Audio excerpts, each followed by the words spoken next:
Do you remember a couple of weeks ago I said this? And so it begins.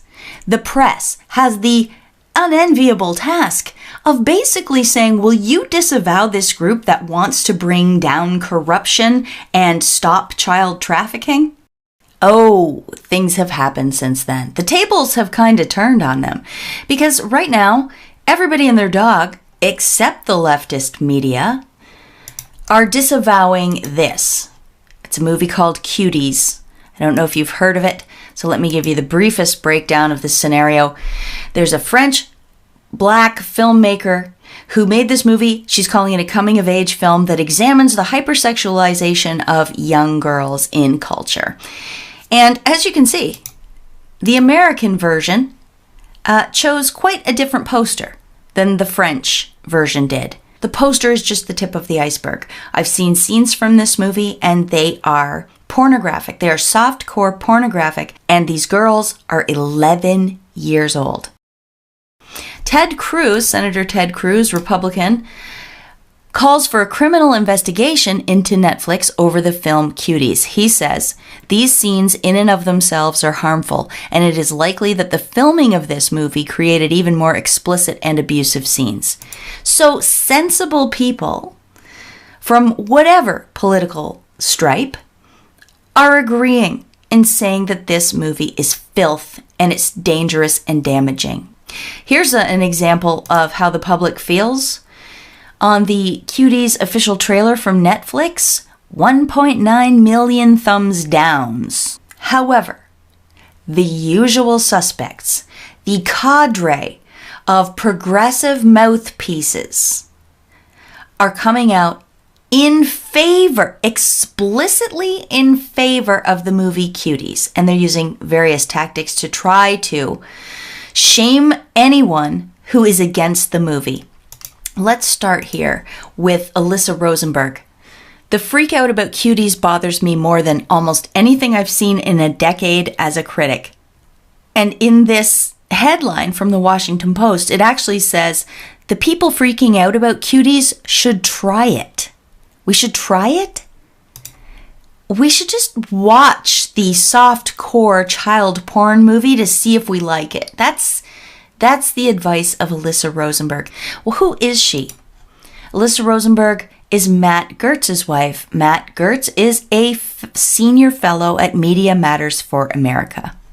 Interesting because Media Matters for America is run by a guy named David Brock, who may or may not have been sexually exploited by Representative Barney Frank when he was younger. There's photos out there. You should look for it. And he was also, as you can see, partners with, dating for a long time, James Alefantis. James Alefantis is the owner of Comet Ping Pong, Comet Pizza, Pizzagate. If you want to learn more about this whole thing, I did a video called The Richest, Most Twisted Swamp Creatures Ever, and it's all about that. You could go back in time and look at that if you want to learn more. So that's very interesting that it's those guys defending the movie Cuties, but they are not the only ones. Here's a selection of headlines Orwell and Good collected. You might think that the people who are pro softcore child porn would be the creepy ones, but of course, the media mouthpieces have done what they always do. They've just flipped the script. Slate says the creepy conservative obsession with Netflix's Cuties explained. And these other two headlines say, why is the alt-right obsessed with pedophilia? Why are right-wing conspiracies so obsessed with pedophilia? Flip the script. The absurdity of it is obvious if you say, why are rape crisis centers so obsessed with rape? Why are the police so obsessed with speeding? You get my point. Here's Rolling Stone doing the same thing, how Cuties is fueling the far right's obsession with pedophilia. And they go further, they say the fight against sex trafficking has become politicized, and the misplaced outrage could be protecting actual child predators. Give me a break. They just don't like how many people are focused on this issue, this $150 billion a year cash cow for the absolute dregs of humanity who capitalize on exploiting children, exploiting adults, human trafficking, pedophilia, child porn, and all of the rest of it. It's a huge, enormous industry, and they're protecting it. Let's look a little bit at Netflix and why the uber left, the insane radicals, might be defending Netflix and this movie. Here's one reason.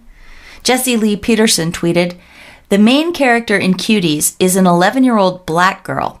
In this day and age, there is no way Netflix put out a movie sexually exploiting a black girl without approval from their most influential partners, the Obamas and Susan Rice. That would not happen. Not happening," he says. Right. Did you know that? Obama and his wife and Susan Rice from his administration are all on the board of Netflix. So they probably vetted this film. And also, look at this. You see how it won a Sundance Award from the Sundance Film Festival? How could that be if it was child porn? Would that really happen? Let's have a look at who's involved in Sundance. Man who was abused by Sundance Film Festival co-founder when he was 13 tells how he confronted the filmmaker 26 years later and secretly recorded him admitting to the abuse.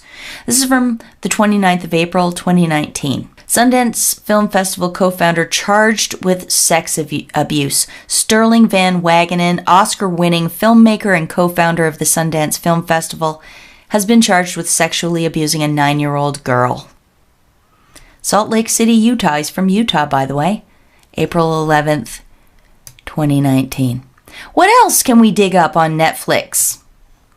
This just happened on the 14th of September. Jerry Harris from Cheer under FBI investigation for allegedly soliciting sex from minors. Further in that article, we find out that in February, Harris stood on a Dallas stage beside Oprah Winfrey, who handed him her microphone and asked him to pump up the crowd with his signature Matt talk. The same month, he interviewed celebrities on the red carpet of the Oscars for the Ellen DeGeneres Show. In June, he filmed a short video with former Vice President Joe Biden, encouraging young black voters to turn out on Election Day. Now, you have to add this in with everything else I've covered. And I can't recover everything in every video. They just get way too long.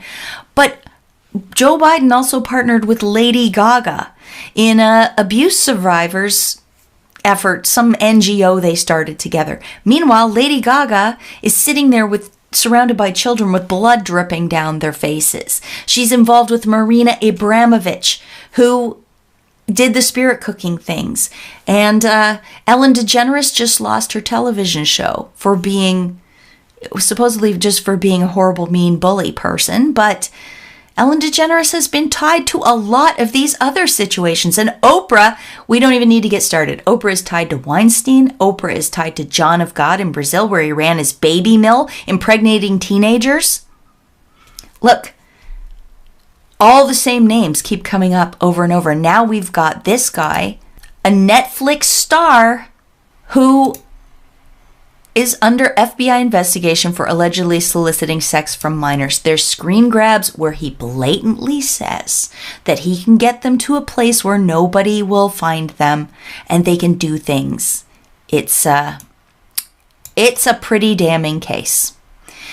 As for Joe Biden, you should go check this out. This person, Ram Rants on Twitter, he's compiled a whole thread of Joe Biden fondling little girls. This stuff is real. And if you see the videos, you will know how absolutely creepy and inappropriate it is. The girls flinch. He's got his hand right on the side of their tiny undeveloped chests, and he whispers in their ear and he kisses their head and he strokes their hair, and the parents look demoralized and frightened, and they've got these perma smiles on their faces because they probably don't know what to do. This is all on film. You wonder why. They're all speaking with one voice to defend this film as art. It's just art, they say.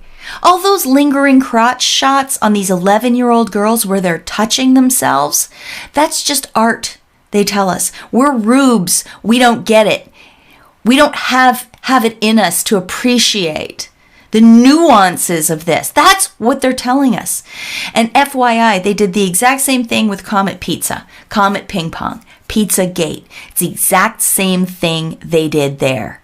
You just don't understand what goes on in those back rooms, in those all ages concerts where they talk about killing newborn babies and they talk about having a proclivity for young boys as being just another sexual preference. Ha ha ha, they say in their demonic voices. They told us then, we just didn't get it. We're rubes. We don't get it. By the way, I had asked my Twitter, I put it out on Twitter, if anybody had just a short compilation video of all these Biden videos so that I could play it for you. And somebody tried to send me something in response to that. It was Alistair Williams, comedian. Have you heard of Alistair Williams? He's great. He's hilarious. He DM'd me. He said, Twitter just locked my account for sending it to me, a montage of the Biden stuff. And look at the reason they gave. Can you see this? We locked your account for posting content that violates our child sexual exploitation policy.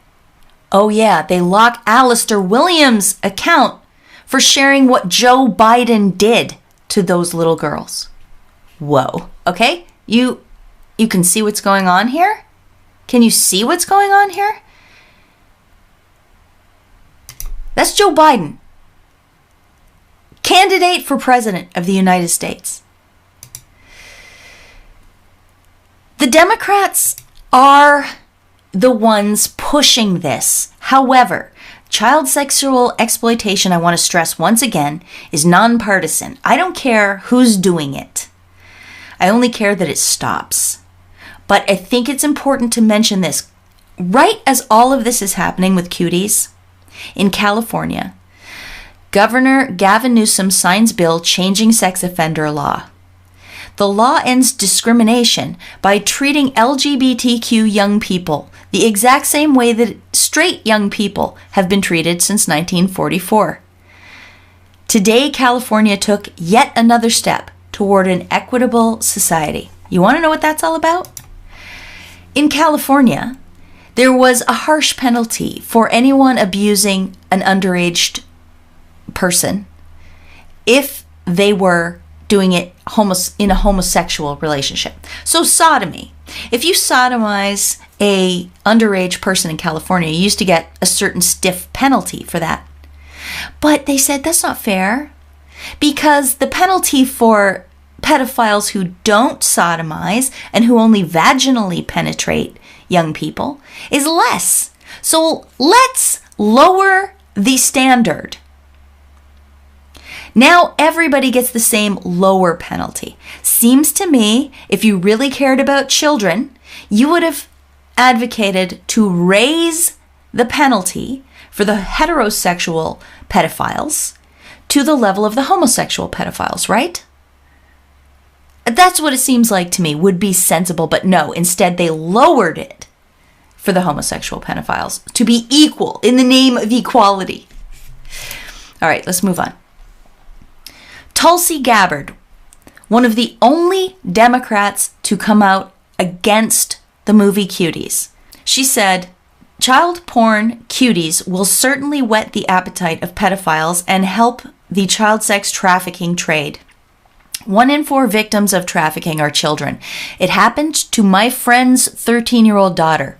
Netflix, you are now complicit, she says. And this person, Elizabeth Nolan, pipes up and says, using a fake controversy to push fake news and made up stats. I don't know why I thought Tulsi was better than this, but I did. Shame on me. I mean, these guys are going all in. I mean, can you imagine them criticizing Tulsi Gabbard for having a stance against child trafficking and pedophiles? But they did.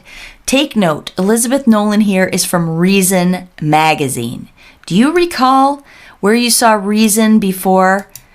I mentioned it a couple of videos back, but I'll get to that in a minute. Let's look more at Elizabeth Nolan Brown. Elizabeth Nolan Brown also tweets, here's more on the insane idea that 300,000 kids are trafficked for sex in the U.S. each year. A myth that won't die, she says, in part thanks to Ashton Kutcher. And she links to a video made by Reason Magazine. Here is a snippet from that video. In the United States, there's between 100 and 300,000 child sex slaves in the United States today. The number ran everywhere. It ran in the New York Times. It ran in USA Today. It was on CNN. Every damn media outlet took and accepted this without ever looking at the source material. That's Michael Lacey, a former owner of Village Voice Media, which owned Backpage.com at the time. A cover story in the Village Voice revealed that the 100,000 to 300,000 number that was being talked about was being taken out of context. That's Michael Lacey, a former owner of Village Voice Media, which owned Backpage.com at the time. Backpage.com, I covered in another video, was a major hub for sex trafficking. They would place ads on there and then they would ship the girls or boys around from the contacts they made on that site. And this Elizabeth Nolan from Reason Magazine wants you to take that guy's word for this. A little bit deeper, let's look. Who else is speaking out in favor of the movie Cuties? This guy, Nick Gillespie. What percentage of folks attacking Cuties have watched even the trailer, much less the full movie, which is hardly a celebration of child sexuality, he says. He's from Reason. Kayla Stetzel. I've been called a pedophile so often over the last week for defending this film. Kayla Stetzel is from Reason Magazine. This woman, Kathy Young, who hasn't seen the film, by the way, as she admits right here. Quick thought on Cuties, which I haven't seen. It's pretty obvious the film was made by a female director to condemn sexploitation of underage girls, blah, blah, blah, blah. If you're calling for Cuties to be censored by government as child porn, spoiler, it's not. Remember, she hasn't seen it. Or calling people pro-pedophile for defending it, please, not another word from you about cancel culture, free speech, etc. You're just in it for the culture wars. I can't even believe this woman's take. So, cancel culture? Yeah, we want to cancel pedophilia or softcore child porn. We'd like to cancel it. Andrea, or whatever your name is, Kathy. But Kathy had to say that, I think, because she works for Reason. Reason Magazine. Remember this? This is where I brought your attention to Reason a few weeks back. Who funds the rioters is not a question the federal government needs to ask, they say. I had a brief look at who funds Reason, and it might surprise you to find out that Reason is supposedly right-wing. Libertarian is actually what they call themselves. They take money from the Koch Foundation. And if you look at the Reason Foundation, they belong to this group, this network called the Atlas Network. And that's a collection of right-wing think tanks. It has connections back over to the UK. So this is a surprise, isn't it? Except when you consider that libertarianism and progressivism kind of end up in the same place with this anything goes mentality. And as you can see, both of them take the stand that it's just art to exploit children. So it's left and right. They're both doing it. I want to show you the Huffington Post, their coverage of the anti-child trafficking movement and how they use statistics to downplay what's happening, but their statistics are not even backed up with the facts I can find. Let's look at this. It's out of control. How QAnon undermines legitimate anti-trafficking experts. Hold up. Why am I talking about QAnon all of a sudden? It's because one of their main defenses of Cuties and one of their main ways they're trying to shame people is they're trying to say that everybody who's looking into pedophilia and child trafficking is affiliated with QAnon, or they've fallen for this QAnon propaganda effort or whatever. So I have to talk about it. And in this article, they say, the child sex trade is a global crisis. Far-right conspiracy theorists are harassing, distracting, and intimidating the organizations fighting to end it. Blatant lie. But they don't need to prove anything to you. They just use anonymous sources and they make bogus claims. So they're talking to this one person who supposedly is an activist for fighting the global child sex trade, but listen to what this person did. The person they're talking to fought to pass a California law decriminalizing child prostitution.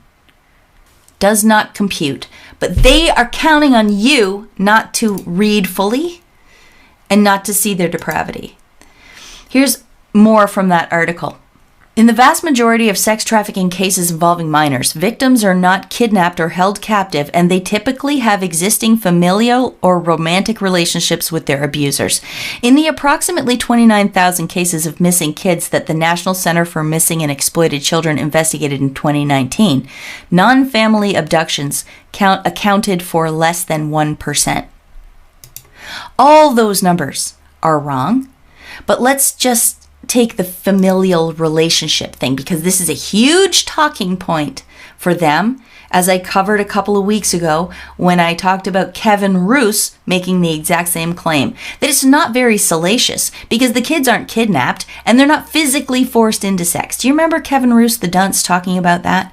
Well, he was lying then, and they're lying now. Here's stats from the IOM. It's the world's largest data repository of human trafficking case data. Recruiter relationships when it comes to children. Family, 19%. Friend, 8%. Intimate partner, doesn't even show up. Other, 73%. How does that go with this less than 1%? Non-family abductions accounted for less than 1%, say the liars at Huffington Post. Jessalyn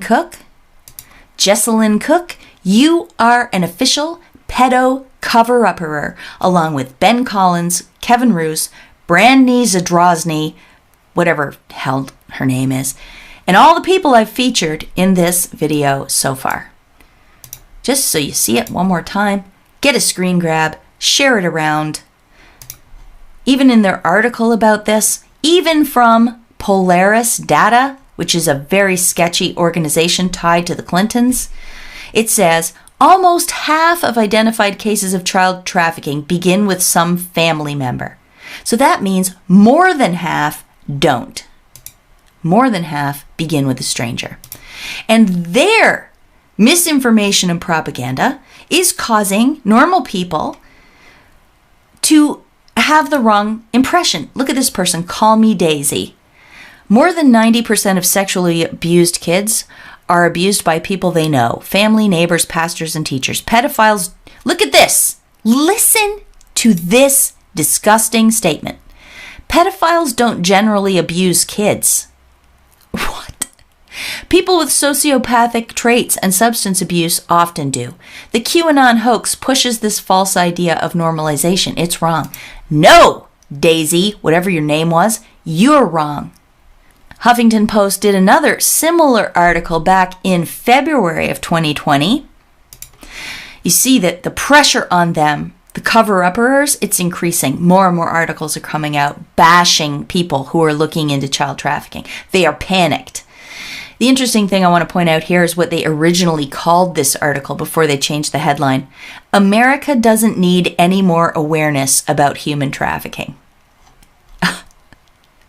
They're running out to discourage people from looking at it. It's unbelievable.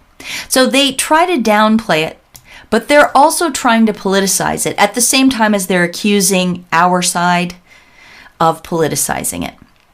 Remember, Kevin Roose, dunce, kept saying that this is all about the Republicans and pro-Trump people going after Democrats. Well, no, as I've proven, the QAnon stuff is nonpartisan. Wants to end corruption on both sides of the aisle, on all sides of the aisle, everywhere. Specifically wants to end child trafficking. And this is provable from the Q drops. I already went over it, so I won't. So Kevin Roose is politicizing it. Everybody's politicizing it. Here's Axios putting out a tweet that says, GOP politicians are jump-starting a Netflix boycott in response to the film Cuties. Their stance is linked to a child sex trafficking conspiracy theory central to the QAnon movement. You see, Axios, they deleted this, by the way. They deleted it. Well, here, let me just refresh your memory. QAnon dropped number 2. They never believed for a moment they, Democrats and Republicans, would lose control. This is not a Republican versus Democrat battle. QAnon drop number 3, not about Republicans versus Democrats. Drop number 4, this was a hostile takeover from an evil, corrupt network of players, not just Democrats. And on it goes. On it goes. Recently, Q posted a huge list of Democrat and Republican establishment people who had been charged with crimes against children. Huge list. Both parties. Here's Melissa Ryan tying this whole thing to QAnon. And when Tulsi Gabbard tweeted her objection to cuties, Melissa Ryan jumped in there to tie Tulsi Gabbard to QAnon. It's the boogeyman du jour, QAnon, even though it is all about fighting corruption, fighting child trafficking. Now look at Travis View. He's horrible. He came after me one time, but he's so dumb. It doesn't matter.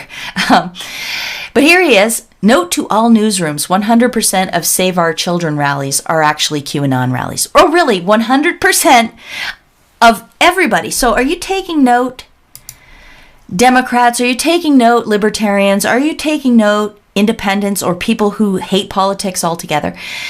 Travis View here is telling you that if you want to save our children from sex traffickers and pedophiles, you are absolutely QAnon rally. QAnon tricked you, even though you may never have heard of it before. You've been brainwashed by it. If you want to save the children. Travis goes on to say, if you fail to report on the QAnon roots of these rallies, then you're just doing PR and recruitment for an online extremist movement. Isn't that funny? Isn't that funny? So, can Travis View admit that if you aren't speaking out against pedophilia, then you are pro-pedophilia? Will he admit that? He won't. These people are base. But the fact is, all of this negative media publicity and all these smear campaigns and people like Kevin Roose and people like Travis View, they're having real world impact, or at least it's giving Facebook an excuse to delete people from their platform. This person says, voicing a person's outrage of child trafficking is hate speech. This is from Facebook. Your group has been disabled. This is because End Child Trafficking Worldwide Now goes against our communication standards on hate speech. This is what these people are doing. They're insane. And like I said, they were put in the position of having to defend child trafficking and pedophilia. And you know what? They're actually doing it. Here's something. Jared Holt says the Arizona Democratic Party released a statement after QAnon supporters were spotted at both a Latinos for Trump roundtable and an Arizona Republican Party office.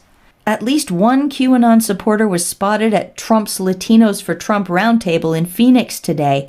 A QAnon supporter was also captured by news cameras inside an Arizona Republican Party office volunteering for Trump.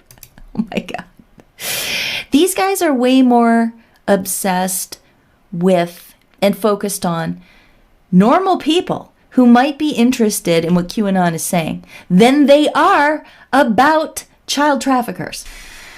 This guy, someone asked him, hey Matt, would you let your 11-year-old daughter do the same things like acting in a movie like that? He's referring to Cuties, of course. And Matt says, absolutely. If my 11-year-old daughter had the maturity level and talent and was cast in a well-written film like that, I would be a real piece of shit to not allow her to act. Wow. I don't know if he has an 11-year-old daughter, but if he does, perhaps someone should be watching him closely. The funny thing is, Matt is also an anti-QAnon person. Of course he is. It's all the rage right now among the blue checks to get your kicks in at QAnon for trying to stop corruption and trying to stop child trafficking. All good blue checks should fight against that, right? Kevin Roose and Travis View and Ben Collins and Brandy and all the rest of you. I want to play you, I think it's about 2.5 minutes, I might cut it shorter, of Matt speaking to someone on this podcast. So why is it settling on child trafficking? Why is that the issue?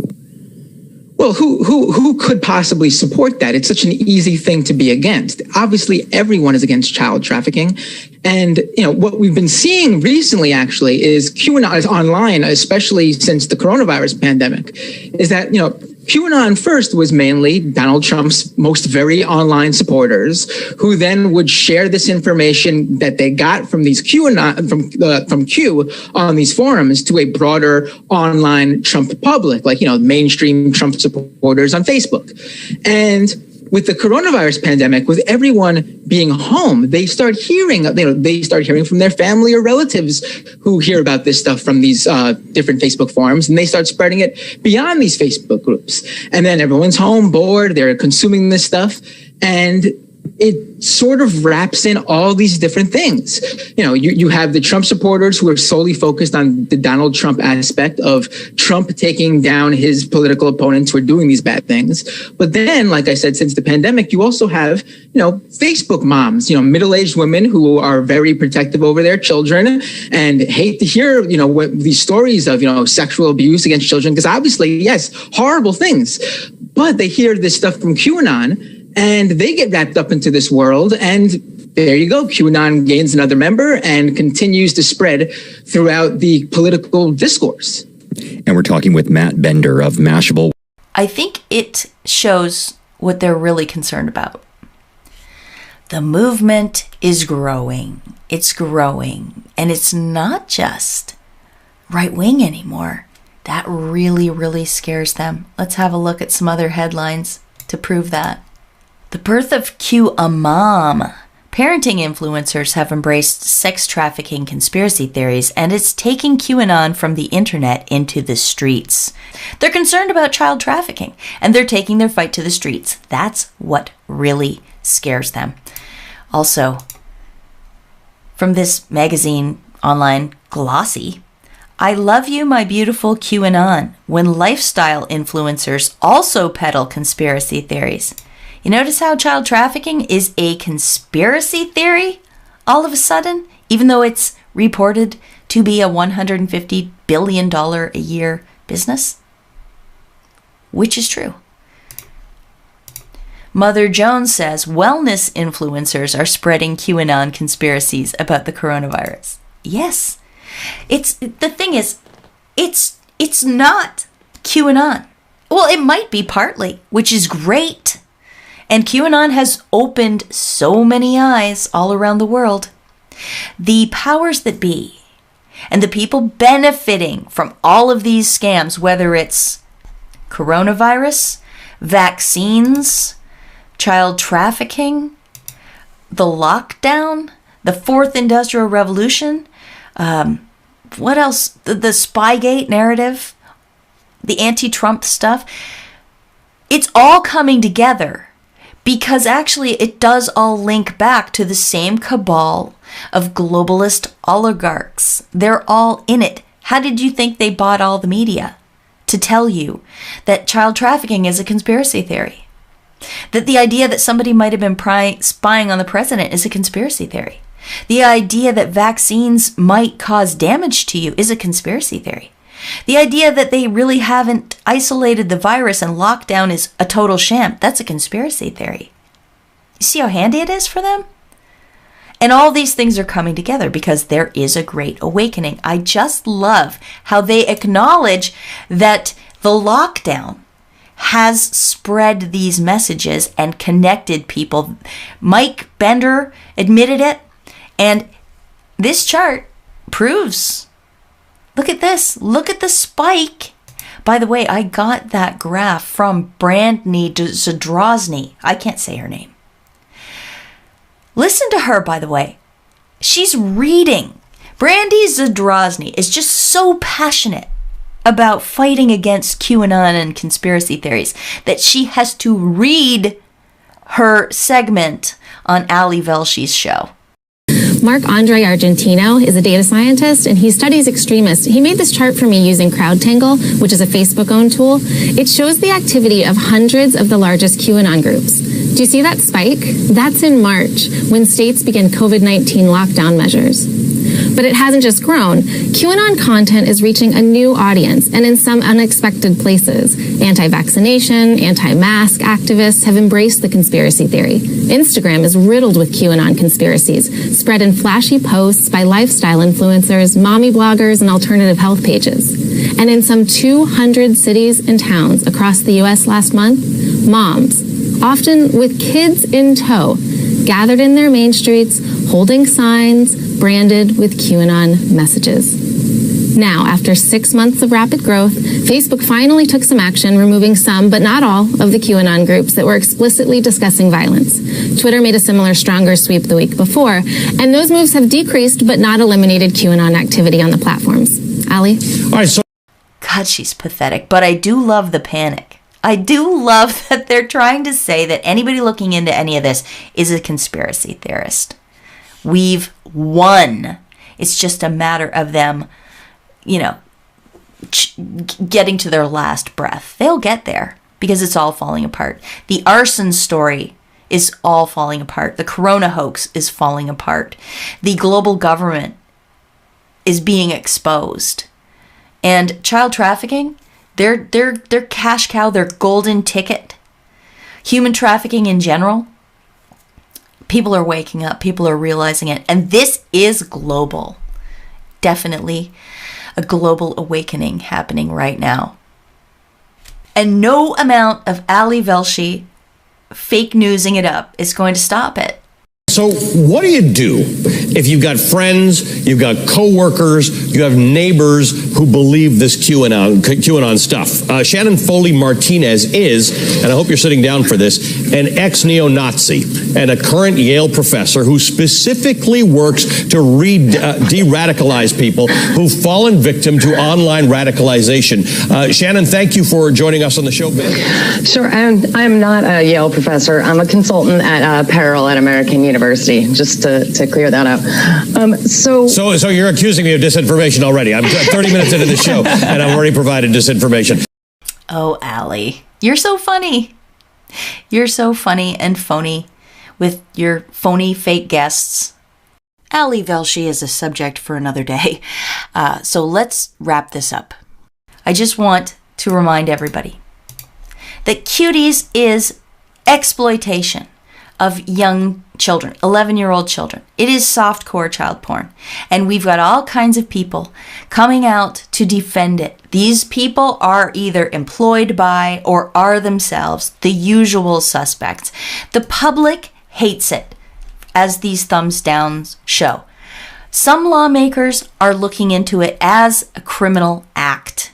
We've got somebody from another Netflix show that's just been targeted by the FBI for investigation for soliciting sex from minors. And that guy happens to have been hanging around with a bunch of usual suspects, especially Gropey Joe. Creepy Joe. Gropin', handsy, pedo Joe. And a bunch of the usual suspects, funded by all the usual suspects, are coming out in favor of this thing, calling it art, trying to shame everybody, trying to tell people that if they are concerned about it at all, they've probably been brainwashed by QAnon. QAnon is great. It has awoken so many people, and I don't want to take a single thing away from it. I am a big fan. But it's highly likely that most maybe, people who are against this Netflix show have never even heard of QAnon. It simply is repulsive on its face. You don't need to know anything about QAnon to know that. All right, I'm going to stop talking now. If you would like to support my work, please send me a donation through paypal.me. I will leave the address in the description box below. I also have a P.O. box if you'd like to send me something through the snail mail. All my references will be in the description box. I'm also on BitChute. That's where my videos are backed up, so I'll leave a link to that in the description box for you. What else? Congratulations, Frank and Lauren from Quite Frankly. They had their baby, Aurora Rose, arrived. Congratulations, you guys. Big love to you. And I guess that's it. I'll sign off now. Thank you very much, everyone, for being here, for all of your support in every way that you've sent it. It means the world to me. It sustains me. It keeps me going. There are more good people out there than you think, and they are everywhere. All right. Until next time. Peace out.